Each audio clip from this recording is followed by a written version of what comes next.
presentation over the next 45 minutes. The topic is Women, Business, and the Law 2024, Breaking Down Barriers to Achieve Gender Equality. Our contributors and presenters are Julia Braun-Miller, who is a Senior Private Sector Development Specialist, Women, Business, and the Law, the World Bank Group.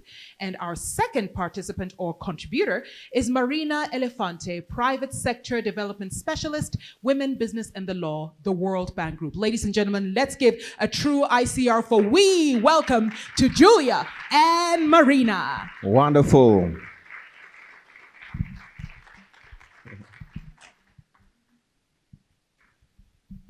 Thank you.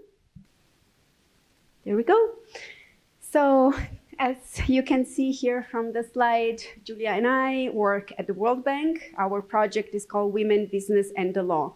It is a project that measures laws and regulations affecting the participation of women in the economy in 190 economies. So today, we will give you a bit of an overview of our project and what we do. I will present some of the findings from the latest edition of the report, which was released in March of this year.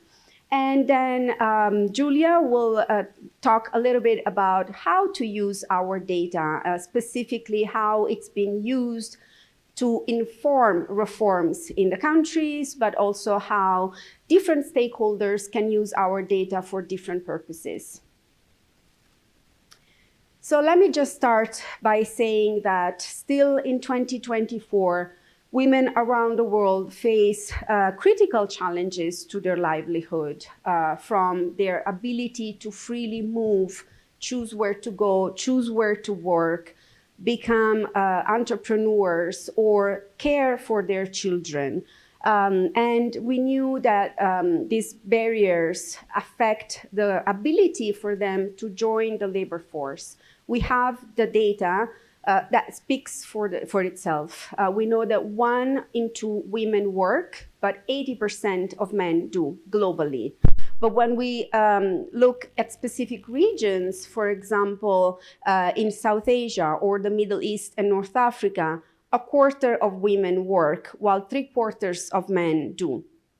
And when women work, they tend to work in more vulnerable jobs or in low-paying jobs. Same thing for women entrepreneurs. Only 1 in 3 businesses are owned by women. The businesses that were started last year globally, only 1 in 4 was owned by women.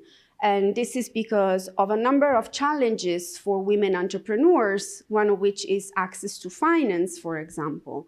And so this is why we work to try to identify some of these barriers, particularly when these barriers are in the law.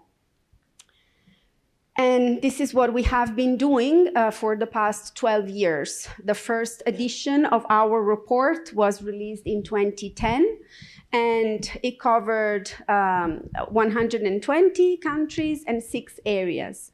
But then since then, we have been expanding both the geographical scope, but also the thematic scope of our work. In 2020, for the first time, we introduced an index that scores countries depending on how conducive their laws are to the participation of women in the economy. And then every edition, we try to add something new. For example, the following year, in 2021, we had an analysis of the measures that governments had implemented to face the COVID-19 pandemic. Or in 2023, we presented an historical analysis of data going back until 1970. So this historical data really allowed us to track the progress over the years and see when these reforms happened, why they happened. Sometimes they were after the adoption of major international conventions, but also because of champions of reforms in your own countries. But the latest edition, the one that we released this year, is the most updated and different one for a number of reasons. So normally, we have always measured laws and regulations, so the state of the law within a given country. But the comment that we have received over the years was always, yes, it is important to track what the law says and what laws on the books are. But what would be more important and more effective would be to measure whether these laws are actually implemented in practice. And so this is why this year, for the first time, we have introduced a second component to our report, which is a measurement of what we call supportive frameworks. That is, the frameworks that are needed to implement the laws. And so we look at policies, we look at the existence of institutions, at the existence of procedures, budget allocations, data, and all of these other elements. So to give you an example, we measure whether the law mandates equal remuneration for work of equal value. And as a measure of the implementation of that provision, we now check whether governments implement pay transparency measures and employers have pay transparency measures to make sure that that is the case, that women are actually paid the same amount as men do for work of equal value. And then a third component that we have also introduced this year is expert opinions. So you have to know that the way we collect our data is by administering questionnaires to experts like you. Probably in this room there might be some of our contributors. So we send out questionnaires in 190 countries to a network of more than 2,000 private sector experts. These are lawyers, judges, academics, or civil society organizations who answer our questions on the laws and the policies. But this year, they have also been asked about their own opinions on the state of women's rights in practice. And so we ask questions, for example, whether, in their opinion, women actually enjoy equal remuneration for work of equal value, or other types of questions such as, are women free from gender-based violence, or do women have access to affordable childcare, and so on.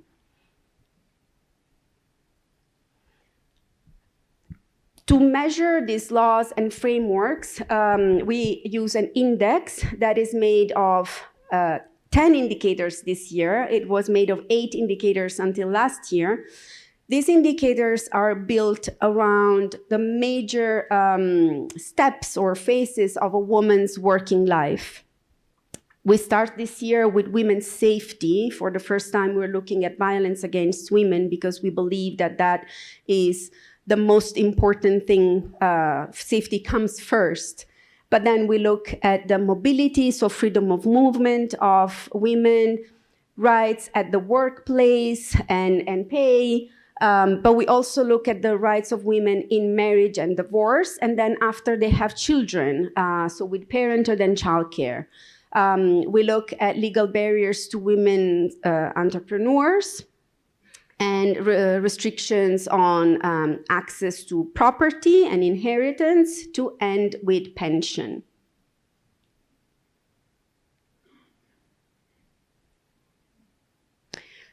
This slide just gives you a bit of an overview of how our report has changed, and the new additions that we have introduced this year are essentially what I mentioned. So these 2 new measurements of implementation policies and expert opinions, and the 2 new indicators of safety and childcare.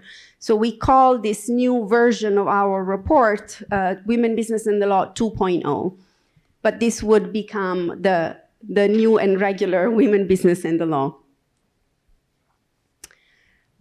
Now, going a little bit into the findings. So what have we found this year in particular? The main finding that we reveal this year is that the gender gap in the participation of women in the global workforce is massive. And in fact, it is much wider than we previously estimated. We calculate that women around the world have, we used to say, 3/4 of the legal rights of men. But this year, with the addition of these two new measurements of safety and childcare, our estimate is that women are afforded just 2/3 of the legal rights of men. And that's precisely because under these two new areas, the gap that we find are very large and significant. However, you can see here, you can see in this slide how these gaps that we find affect 3.9 billion women worldwide. This is all the women. And this is precisely because this year we find legal restrictions or legal barriers in all the countries. So none of the economies that we measured this year was able to reach the top score of 100. And this is in different indicators. So the little icons that you can see there represent our indicators. So we have barriers in all the countries and barriers under all the indicators. Staying on the topic of indicators, this graph here shows you the indicators that have the largest gaps, which, as I mentioned, are safety and childcare and entrepreneurship. So particularly starting with safety, you can see the number on top of the blue column is the average score. So the score that all the countries on average get, and it's 36.3. So that means that this is the percentage of laws that are globally in place. And so you can see that 36 out of 100, it means that there is a huge gap that needs to be filled. And the same thing for childcare and entrepreneurship. So in safety, for example, the laws that we look at and the policies that we measure look at 4 forms of violence against women. We look at child marriage, at sexual harassment, but several forms of sexual harassment in employment, in education, in public places, and online. We look at domestic violence. And for domestic violence, we want the law to address all forms of domestic violence, physical, sexual, psychological, and economic, and including marital rape, with the provision of criminal penalties or protection orders for victims. And we also have included the topic of femicide, which is the gender-motivated murder of women. It is the killing of women because they are women. And it's something that's always existed, but it is now coming to the attention of lawmakers and policymakers because of what's behind this kind of crime, the history of violence that precedes it, and the need for aggravated penalties. This other graph shows you a little bit the difference among regions and also the difference in scores. So sometimes within a region, you can have countries performing very well and having a very high score because of recent reforms, because of a number of drivers, and it could be, civil society movements or champions of gender reforms at the government level, or the need to abide by certain international standards or regional conventions. But you can have some economy within the region performing very low. So this graph tells you the difference between the top performers and the lower performers per region. And Sub-Saharan Africa and the Middle East and North Africa are the regions with the largest difference between top and lower score. Yes, this is what I mentioned earlier, that what we find is that none of the 190 economies that we have measured has reached legal gender parity in the areas that we measure, of course. But the good thing about this kind of exercise, of measuring exercise, is that allow us not just to track and identify the gaps, but also to keep track of the progress. So what the good news is that change is possible. And we see that change because what can be measured can be changed. And so this year in particular, we have seen a number of reforms in different areas. And you can see circled in yellow the countries that have implemented the highest number of reforms. For example, we have reforms in Sierra Leone, in Togo, Rwanda, here in the Sub-Saharan Africa region, particularly pertaining to parenthood, with the adoption of maternity and paternity leave in line with the ILO standards, the prohibition of dismissal of pregnant women, or in other regions, Malaysia, Uzbekistan, the removal of job restrictions, like women in some countries are restricted from performing certain jobs, which were historically restrictions that were meant to protect women and to protect their childbearing function. But what we want to see in the law is the freedom of options to be able to do all the jobs that they want, also because more often the jobs that are restricted are the ones that pay better, because they are dangerous, or because they have to do with chemicals, or because they're underground. And these restrictions end up segregating women into certain sectors, and sectors that pay less, and this affects their pay, and it affects their pension in old age. So this one shows you the reforms that we have tracked this year by indicator. So as I mentioned, the indicator where we saw the highest number of reforms was parenthood. So we see an increased attention for this topic. And hopefully in the coming years, we will see also a better attention to the topic of childcare. So not just during the maternity, paternity leave period, but also after that benefit ends. Many countries implemented equal remuneration for work of equal value provision. Some countries adopted reforms in marriage to provide equal rights to women in marriage and in divorce. Under entrepreneurship, we see Rwanda, Togo, the adoption of the prohibition of discrimination in access to credit. And so this gives you a bit of an overview of the progress that we see going forward. But this is only as far as the law is concerned. And now I will give the floor to my colleague Julia, who will give you a bit more details about what we see when it comes to the implementation of these provisions. Thank you.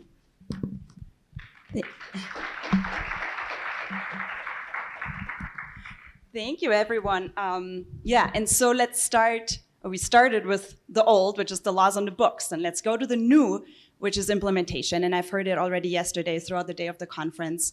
We need to implement. Anita said it this morning, we need to implement what we learned here. And we say we need to implement the good laws that have been enacted. Because if you just enact a law and don't have any policies or money, budgets to support the implementation, it's like writing a letter and never mailing it. And so that's why we introduced these new measurements. And what we found, and it's not surprising, is that all countries face a substantive implementation gap. In the 190 economies that we measure, only 40% of supportive frameworks of policies to support implementation of the law are in place. As an example, 162 countries now have laws that prohibit discrimination in employment. So that's good, that's almost all countries. But only 76 have a body that receives complaints about workplace discrimination. Yeah, so you see again our measurements across all the 10 indicators that we have. And the workplace indicator is the one with the lowest score, as you can see here. And that doesn't mean that other indicators score particularly well on entrepreneurship, which looks at how women have access to entrepreneurship opportunities and credit. We find, for example, that 123 countries, so over half of the countries in the world, do not collect sex disaggregated data on women's businesses. And without data, we cannot design policies and we cannot design the right laws and interventions. And then going beyond that, we also look at expert opinions. Marina already mentioned it a lot, asking how well are the laws implemented in practice. We have this data, again, it's the first time we're really doing it, so we don't have the data yet for all the 190 countries that we measure, but for 164. And most women, according to our experts, do not enjoy the same rights. So again, a huge gap between laws on the books and policies and what is actually happening on the ground. And here you see it again across the 10 indicators that we have. Safety, so gender-based violence, scoring the lowest, meaning that women across the world are not sufficiently protected from violence through laws and policies and commitments. And yeah, also on childcare, you see very low scores, meaning that women do not have access to affordable and quality childcare, which significantly impacts their ability to participate in the workforce. More than half of our experts say that almost no women are free from gender-based violence, and almost no women have access to childcare services. So that shows us where are the main areas that we need to intervene and promote women. And why? Because women have the power to turbocharge the global economy. We talk a lot about economic crises, climate change, the COVID pandemic, fragility and conflict, and we know we need to do a lot to increase economic growth. And of course, you cannot receive, no country can achieve its full potential if it holds half of the population back. I think we all agree on that here. And there's lots of studies that have been done using our data, using other World Bank data to show that closing gender gaps in the workforce can add up to 20% to global GDP. In the Middle East and North Africa and in South Asia alone, the GDP could grow by 1.2 percentage points per year if females had the same labor force participation rates as males. So that's just huge economic losses that we're looking at. And again, this is kind of showing you correlations, looking at the legal data that we measure with economic outcomes, such as a smaller gender wage gap in countries where laws are in place for gender equality, and more women-owned businesses, more women managers, also higher female labor force participation, and that means also higher female labor force participation in protected employment, so less informality. And how do we use the data? We were asked to also not just show you the theory, but a bit of the practice, what we do. I already mentioned a little bit about research. Our favorite examples, of course, there's lots of World Bank papers coming out. The ICR facility, we're really happy to collaborate. A lot of their studies also use some of our data that are informed by our work. So thank you, everyone. Thanks for bringing it out there. And I encourage all of you to download the data set. If you are academics, researchers, you can download our data set and use it for economic research, but you can also use it for country-level deep dives, and we'll go into that in a second. One example, our favorite academic paper last year was by Claudia Goldin, because she just got the Nobel, the Nobel Prize for Economics, and she cites to our data in her paper Why Women Won, so please read it. But we also, we collaborate with other organizations, for example, on SDG monitoring, together with UN Women and the OECD. So I don't know if you represent governments, if you've reported on progress on the SDGs, on indicator 5, gender equality, then you may likely have written to UN Women, and they have looked at our data also to validate it. And then, of course, with other organizations like the ICR facility. And since we're housed in the World Bank, and we're actually housed in the research arm of the World Bank, that often people ask us. So we don't do lending directly, but we work with colleagues who have projects on women's empowerment, for example. And so they would use our data to see where are gender gaps? What can we do working with the country to support more women's employment? And yeah, so Marina said we've been around for 12 years, almost 15 years. And since then, we've measured 630 legal reforms. So that's quite a high number. And a lot of these reforms have been informed by our research and through collaboration with teams. So that's great. What can get measured can get changed. It's nice to have this data and be able to really track progress. And I'm going to show some examples how this has happened. So here you see a picture from Gabon. That was in 2020 in Libreville. We had a conference, and actually similar to what we're doing today, brought together 14 countries from West and Central Africa, high-level politicians and civil society representatives to discuss kind of what are gaps in women's employment, entrepreneurship, what can we do to overcome it.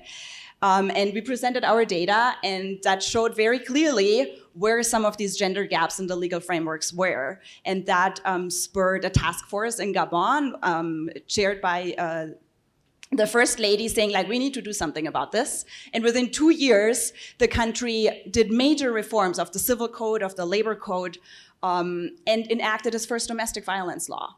So that within 2 years, Gabon really increased its score significantly on our index. And of course, showing great progress for women, providing access to property, for example, by no longer having the husband to be the one that administers marital property, and protection from domestic violence, and allowing women also to work in all industries in the same way as men.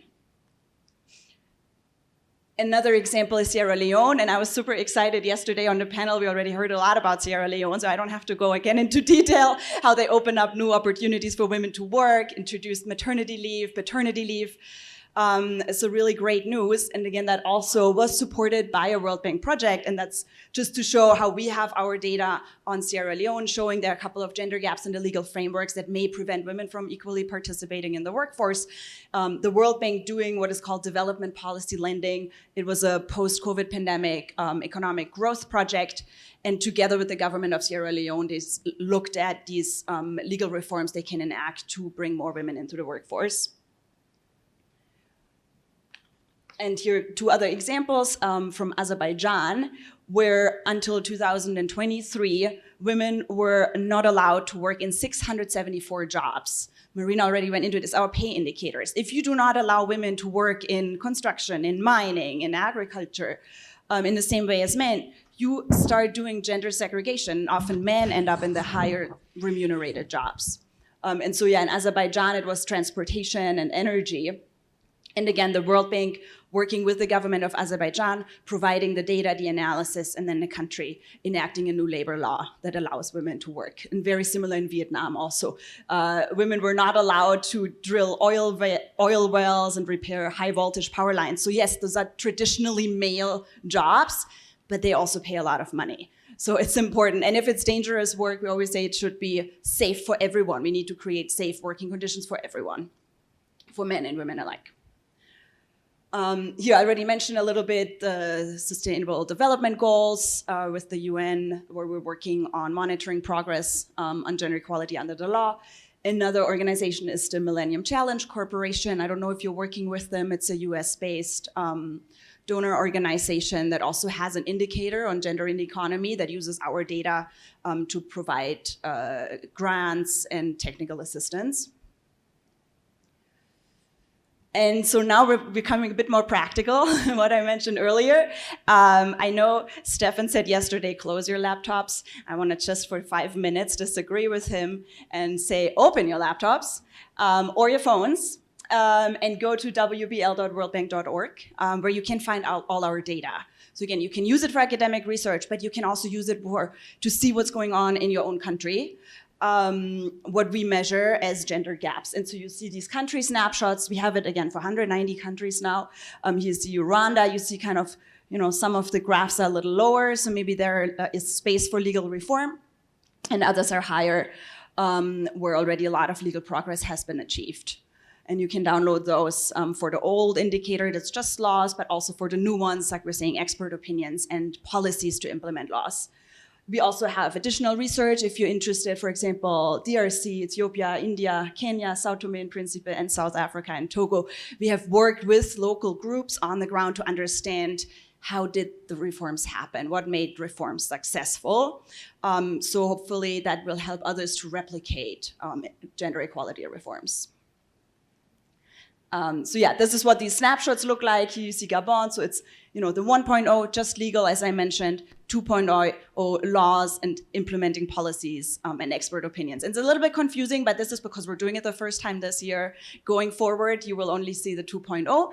And we also want to encourage you to get in touch with us if you have any questions about it, or if anything is not clear, you think we're missing something. Because Marina and I, and by the way, we're a team of 30 people, so there's many more of us, we're going around the world to kind of present this data and engage with people to understand if we're measuring the right things. And if there's anything that you feel is missing or it could be done differently, then we're really, really happy to hear from you. And that's also what we're learning at this conference. Yesterday, somebody mentioned the importance of legal mandates on sex disaggregated data. And I was like, yes, this is what we've been looking at and we're trying to capture that. So yeah, thanks for all these really, really great comments. And this is our annual cycle. So now you're asking, okay, how is a lot of data? How do you do it? You talk a lot about it. This is where we're right now. You see on the bottom left, dissemination. That's what we're doing right now, going around to present it. But of course, it starts with the survey design. And again, we do this data annually. So we design our surveys. We have 3 questionnaires on family law, labor law, and violence against women. And once more, this is where I really want to encourage everyone to take out your phones. I've put these little cards on your tables earlier, where it says contributor expertise. And of course, that's a very voluntary initiative, but anybody here is so incredibly knowledgeable about women's economic empowerment and about what's going on in your countries. And I loved when Anita and Eugene, you were asking where people are from, and Marina and I were just looking at all these countries where we need data. So please, if you are interested in contributing to our project, we couldn't do it without over 2,500 local legal experts who complete our questionnaires. And every year we need more people just to get better data, have more accurate data. So yeah, we would love to get your information and your pro bono expertise and your time to help us complete our questionnaires and collect the data. That would be wonderful. So that's the data collection part. Then we do data coding. Again, we're a team of over 30 people, legal specialists, economic specialists, data scientists, to analyze all this information that we get and put it in this index to make these beautiful graphs and this really huge data set so that researchers can use it. That's the analysis part. Then we go through intense review processes within the World Bank with other teams and experts to ensure that the data is accurate, transparent, and ready for publication. And then you see our report. So that is the 2024 report. And again, we do this exercise almost annually. Yeah, so that's what we do on an annual basis. And we never stop there. We do a lot more work. We are trying to do more research on social norms and how do social norms interact with legal norms. Climate change, as that's an issue that all of us really deeply care about, and how it reacts with gender equality, how we can ensure that women are protected from the effects of climate change and are also at the forefront on combating climate change. We're looking into fiscal policies now, trade and taxes, and 2 new really exciting initiatives. So one is the Gallup World Survey. As we mentioned, we measure currently the opinions of the experts who collaborate with us.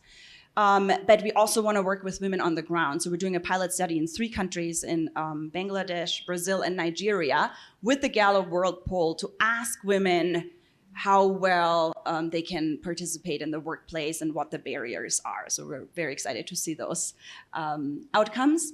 And we're also looking at a new study in Nigeria that's on subnational, because our data, again, it's 190 countries, so it's very wide and sometimes not as deep because we need to compare all these countries. So we have a strict methodology where we're assuming that the woman measured lives in a main business city. So we're losing out on details that's going on in other areas or in rural areas. So that's why we're now trying to look what are the different measurements that or different laws that may apply across one country. So we're looking into the different regions of Nigeria. And again, I think by now you all have hopefully scanned our QR code and downloaded the report and the country profiles, but once more our invitation for you to do that. And I would say with this, we're here for a little bit to answer questions. And that could be technical questions and how can I fill out your questionnaire? Or it could be on all the data that we presented, so thank you.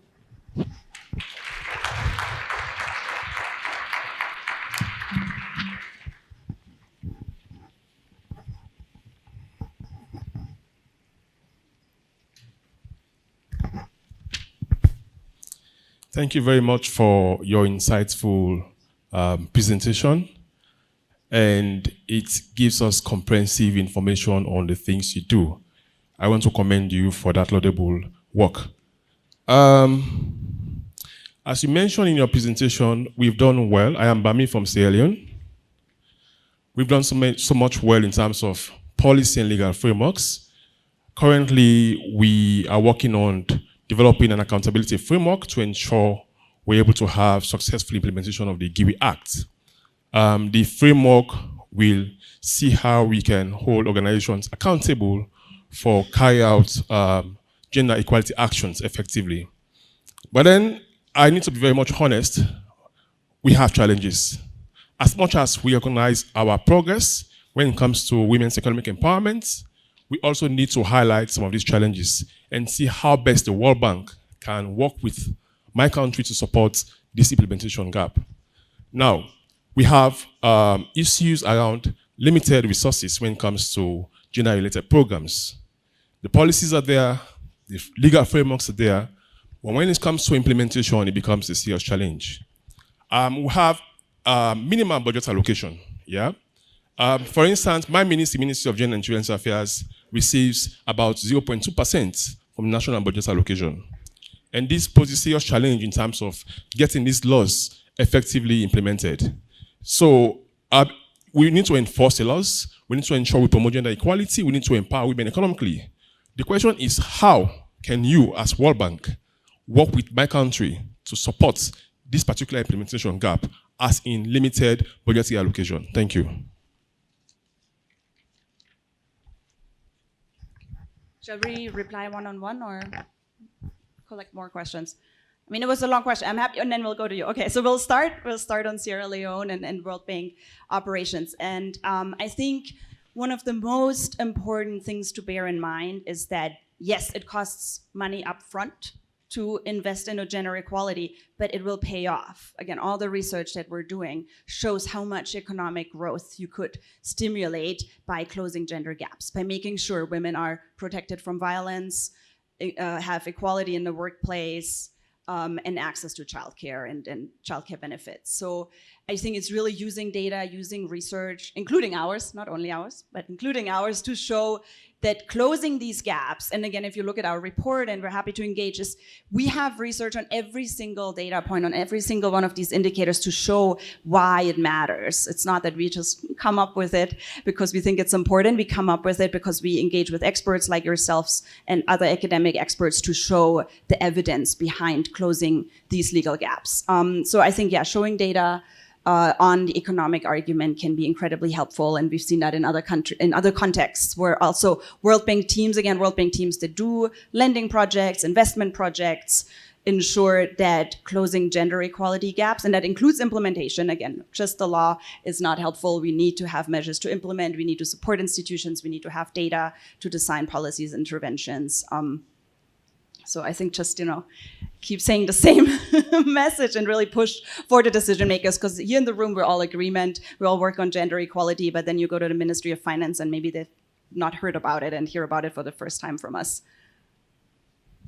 Yes, and then the World Bank has different lending instruments, and many times what's needed is there a request coming from the government, and so it would be important to get in touch with the country offices that World Bank has in all the countries.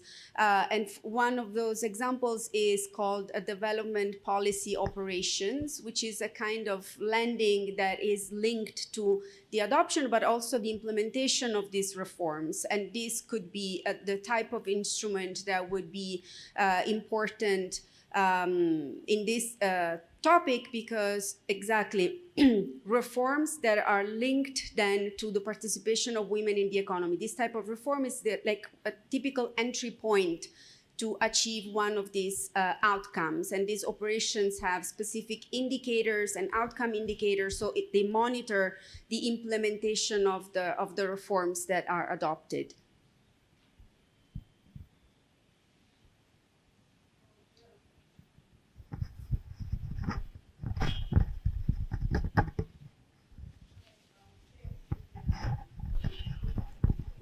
We can't hear.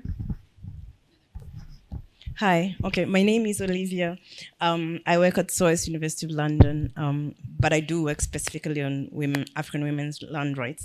So I have been involved in reporting for WBL since 2016, and my constant feedback has always been that you only measure the existence of law, which does not necessarily translate into the law actually having any impact on the ground. And so my question is, has there been any effort to actually get to a point where you measure how that law is translated, not just implementation, but actually translation, taking into account social, cultural, and normative contexts that exist in these countries?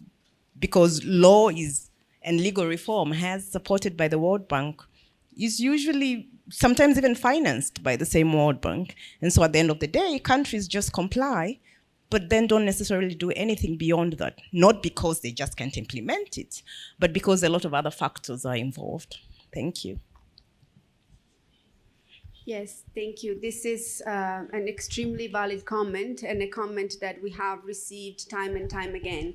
So the effort that we are trying to do, we're a research team, and so what we are trying to measure now is exactly how the law is implemented, but we are also expanding to try to get the opinion of experts, but also now with the Gallup survey that Julia has mentioned, to hear from women and their experience, to see exactly whether these laws are effectively producing outcomes on the ground.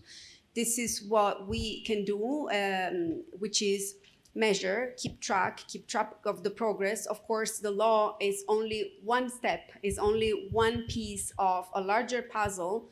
And together with that, what is also needed is a lot of work on social norms, which we are also trying to do and expand, to change the attitudes, to change the stigma, the stereotypes that all contribute to gender disparities. So I don't know if you're out of time. Okay, four more minutes. So I guess we have time for one more question.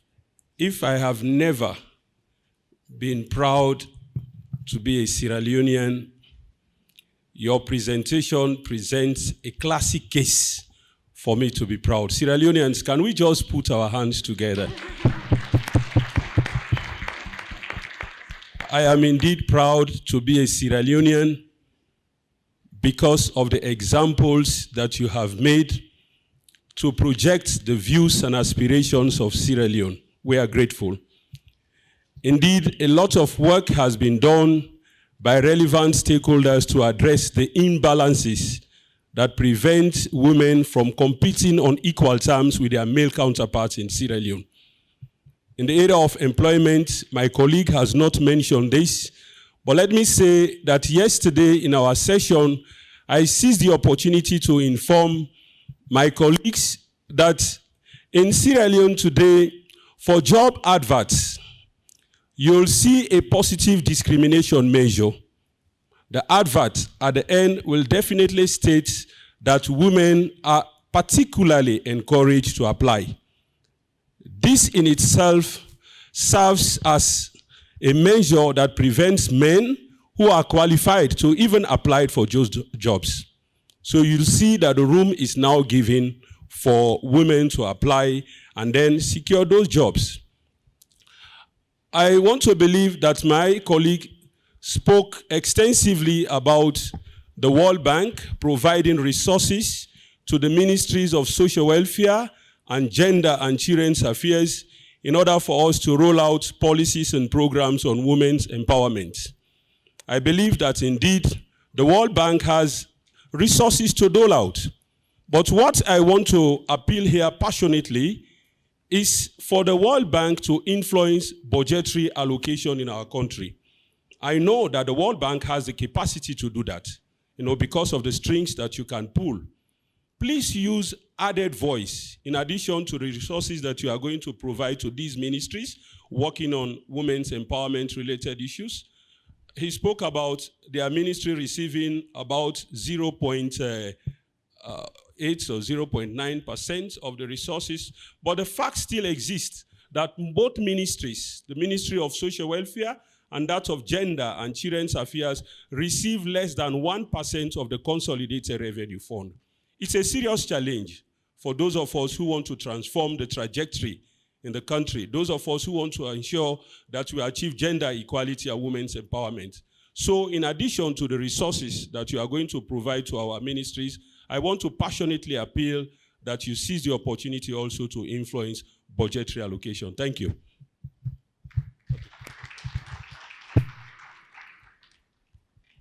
Thank you very much. My name is Akadiri Aminu. I'm wearing many cap, but let me address you with my cap of Executive Director of ECOWAS Chambers of Commerce. I'm saying this because we benefit from ICR facility to develop advocacy paper on business law. So I look at your presentation. I will have time to visit properly, but I want to know, did you take into account what is a business law for women in the activity? Because if I'm from Nigeria and dealing with somebody in Togo, now it's not easy for us to have contracts because Togo and the many countries are under order, while Nigeria and Sierra Leone, Liberia and another law. So did you look at this one? If not, we can have bilateral discussion because we need institutional support, not financial support. We have the financial support in the region. What we need is how we can use diplomatic support to invite government to use the political will for the implementation of any law that we have in the region. Thank you very much. Yeah, and we'll gladly collaborate, just like we're doing here. And this is our offer, to invite us, so we can invite you for academic conferences and discussions with the Ministry of Finance, talking about gender budgeting, or doing academic research papers, again, to providing evidence why gender equality matters for economic growth. And what you're talking about, business law, these are certainly things that we look at in our data set on women's entrepreneurship and removing barriers to becoming entrepreneurs. There are certain things in business laws that we measure. Again, if you find anything missing, we're more than happy to include that in the future. And you can look at neighboring countries. So you can say, I'm from Nigeria, we have all these laws, or we do not have all these laws, depending on what area you look at. And then you can look at regionally at our data set, because all the countries are available by region, and maybe look at neighboring countries that have already closed a certain gap, or look at the case studies that we produced that have closed gender gaps as a good practice example. And I know Anita is strict on the time, so. But yeah, we're here all day and happy to engage.